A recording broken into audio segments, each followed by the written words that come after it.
যদি কোনো ব্যক্তির নাম শেখ শফিকুল হয়, তাহলে সে যদি তার নিজের নাম ভোটার কার্ডে চেঞ্জ করতে চায় বা কারেকশন করতে চায়, তাহলে দেখা গেল যে সে তার নাম মোহাম্মদ শফিকুল করতে গেলে তার কোনো সমস্যা হওয়ার কথা নয়।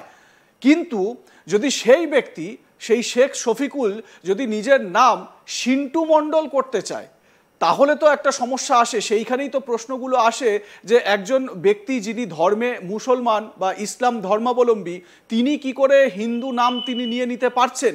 এই জায়গাটা করা হচ্ছে কোথা থেকে? মানে এই কাজগুলো কি এরকম কি কোনো চক্র সেখানে অ্যাক্টিভ রয়েছে যারা এই কাজ করছে? এইটা একটু বিস্তারিত যদি বলো। দেখো, এই মুহূর্তে তো কোনোভাবেই এগুলো প্রকাশ্যে আসছে, কিন্তু এগুলো করা হয়েছে বিগত দিনে যখন ভোটার লিস্ট সংশোধনের কাজ করা হয়েছে, তখনই এই কাজগুলি করা হয়েছে বলেই অভিযোগ। কিন্তু এই মুহূর্তে এশার পরিস্থিতিতে কোনোভাবেই এই ঘটনা কিন্তু ঘটছে না এই মুহূর্তে।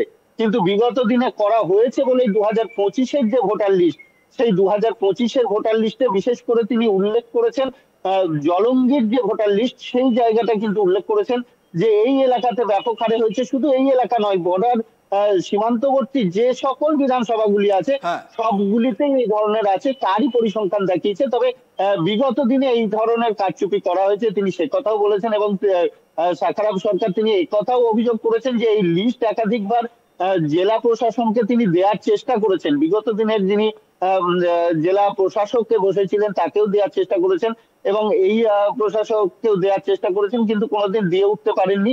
এবং সেই লিস্ট নিয়ে তিনি যখন তুমি আমার সঙ্গে থাকো, এই সাখারাব সরকার যিনি এই অভিযোগটা করছেন, বিজেপি নেতা, তিনি কি বলছেন? লিস্ট তিনি তুলে দিয়েছেন 2,68,000 এরকম কেসের। কি বলছেন তিনি একবার শোনাই আমাদের দর্শকদের। কোন কোন পার্টের কোন কোন বিধানসভার সিরিয়াল নম্বর কত, তাদের নাম কি, তাদের বাবার নাম কি, এবং তারা বাংলাদেশে কি নামে ছিল, এখানে তাদের কি নামে আছে, তাদের বাবার নাম কি হয়েছে, শ্বশুরকে বাবা সাজিয়েছে, তার ডিটেলস তালিকা করে আমি এখানে দিয়েছি। এবং আমার কথা আপনাদের বিশ্বাস নাও হতে পারে, কারণ বিজেপি।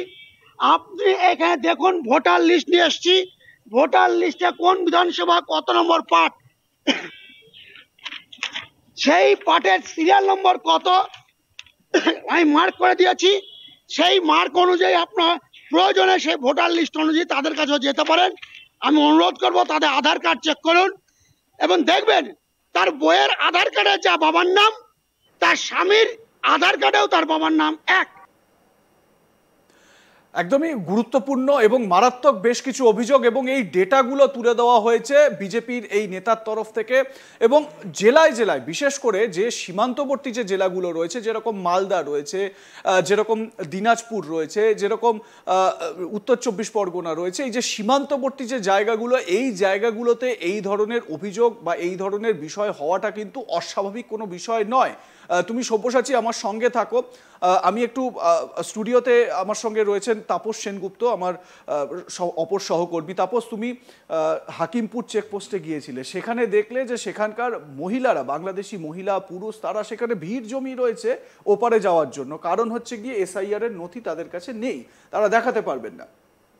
কোথাও কি এই ধরনের ঘটনা তুমি দেখেছো, চোখে পড়েছে? যার নাম মুসলমান, ধর্মে মুসলমান, কিন্তু সে হিন্দু নাম নিয়ে সেখানে আটকে রয়েছে, এরকম কোনো ঘটনা কি চোখে পড়েছে? দেখো, বেশ কিছু মানুষ যারা এসছিলেন তারা ক্যামেরার সামনে কথা বলতে চাননি। মানে অ্যাটলিস্ট দুজনকে আমরা পেয়েছিলাম যারা এখানে সচিত্র পরিচয়পত্র দাস এবং সম্ভবত সরকার, কিন্তু বাংলাদেশে তাদের যে পদবি ছিল, একজনের নাম মোল্লা ছিল, আরেকজনের নাম ইসলাম ধর্মাবলম্বী একটি নাম ছিল। তারা প্রকাশ্যে ক্যামেরায় বলতে চাননি, কিন্তু তারা এখানে এসছিলেন এবং হিন্দু হিসেবেই তারা এখানে বসবাস করছিলেন। শুধু এরম ঘটনা নয়, আমি খুব বিস্মিত হলাম গতকাল, কারণ আমরা গিয়েছিলাম হাকিমপুরে, প্রচুর বাংলাদেশি আসছেন যারা অবৈধভাবে প্রবেশ করেছিলেন, যাদের কাছে ভারতীয় সচিত্র পরিচয়পত্র পর্যন্ত নেই, কিন্তু তারা ফিরে যেতে চান। তবে এমন কিছু পরিবারের সম্মুখীন আমরা হলাম যারা প্রকাশ্যে আমাদেরকে কাগজ দেখাচ্ছিলেন, কারণ তারা প্রচণ্ড ভয় এবং ভীতিতে রয়েছেন যে যদি তাদেরকে পুলিশ কোনোভাবে আটক করে, সেক্ষেত্রে এক হাতে আমাদের তারা বাংলাদেশি পরিচয়পত্র তুলে দিল যে তারা বাংলাদেশি নাগরিক এবং তারা ফিরে যেতে চায়।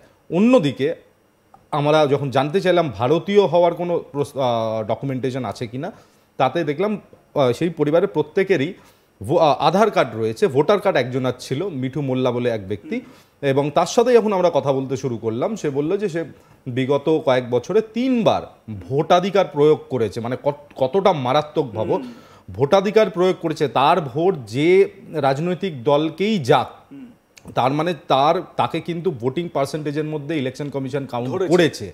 এবং এই সোর্সের মধ্যে ভূতকে খোঁজাটাই হচ্ছে এসআইআর এর মাধ্যমে প্রণয়ন করা, যে এই ধরনের মানুষ, মানে এরা তো ভয় ভীতিতে চলে আসছে, কাজ করছে। এবং এমনও পেয়েছি যারা সরকারি দপ্তর তৈরির কাজে নিযুক্ত ছিল, সেন্ট্রাল গভর্নমেন্ট এবং স্টেট গভর্নমেন্ট।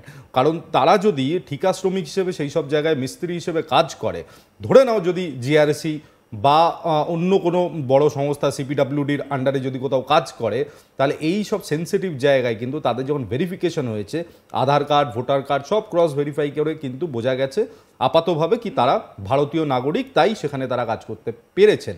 এবং এরাই যখন ফিরে যাচ্ছে, আরও মারাত্মক দুটি বিষয়, যে এরা যখন ফিরে যাচ্ছে, যদি এরকম অন্য লোকজন যারা ট্রেন্ড হয়ে ভারতে প্রবেশ করেছিল তারা এই ভিড়ের মধ্যে ফিরতে চাইছে, তারা যদি কলকাতা এবং পশ্চিমবঙ্গের গুরুত্বপূর্ণ ইনস্টলেশনগুলোর ব্লুপ্রিন্ট তাদের মাথায় কিন্তু বসে গেছে, কোন রাস্তা কখন খোলে, কোথা দিয়ে যেতে হয়, কোন অফিসার কোথা থেকে আসে, কতক্ষণ থাকে, কি বেরিয়ে যায়, কোন অফিসে কোন গুরুত্বপূর্ণ জিনিস থাকছে, সেগুলো কিন্তু তাদের মাথায় ব্লুপ্রিন্ট বসে গেছে। তারা যদি ট্রেন্ড হয়, তাহলে যেভাবে এই মুহূর্তে বাংলাদেশ কার্যত পাকিস্তানের একটা, ইস্ট পাকিস্তানেরই একটা পার্ট এই মুহূর্তে মনে হচ্ছে, যে আগেকার মতো আইএসআই এবং পাকিস্তান সেনাবাহিনীর প্রায় কবজায় চলে গেছে।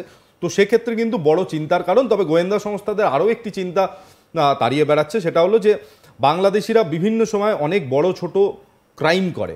তো সেক্ষেত্রে বাংলাদেশি সচিত্র পরিচয়পত্র দেখে বিএসএফ তাদেরকে বিজিবিকে হ্যান্ডওভার করছে, বিজিবি তাদেরকে রিসিভ করে নিচ্ছে।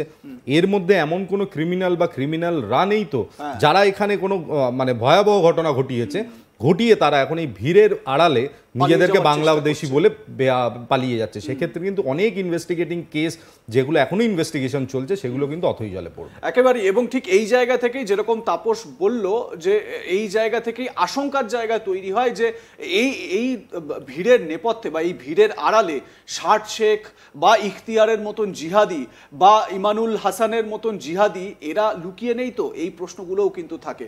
ঠিক এই জায়গা থেকেই আমরা আমাদের পরের আলোচনা কি, সেই পরের আলোচনায় আসবো। কি সেই পরের আলোচনা, সেটা হচ্ছে যে কোনো এক কারণে, মানে এই যে এসআইআর হচ্ছে ভারতে, একটা বলা যেতে পারে ভোটার লিস্ট একেবারে সংশোধনের কাজ চলছে, বড় একটা কাজ চলছে। এই আবহে শেখ রহিম নামে কোনো এক ব্যক্তি যদি রাম সর্দার হয়ে যান, তাহলে কি হবে? যদি শেখ রহিম সে যদি রাম নাম নিয়ে নেয়, রামকৃষ্ণ তার নাম হয়ে যায়, ধরুন সে তার নাম নিয়ে নিল রামকৃষ্ণ লাহিড়ী, রামকৃষ্ণ মণ্ডল, রামকৃষ্ণ সর্দার, রামকৃষ্ণ সরকার, এই রকম নাম যদি সে নিতে পারে কোনোভাবে, তাহলে কি হবে? তাহলে যেটা হবে, সে নিজেকে বাংলাদেশ থেকে ধর্মীয় কারণে বিতাড়িত, ধর্মীয় কারণে প্ররোচিত একজন হিন্দু হিসেবে দেখাবে।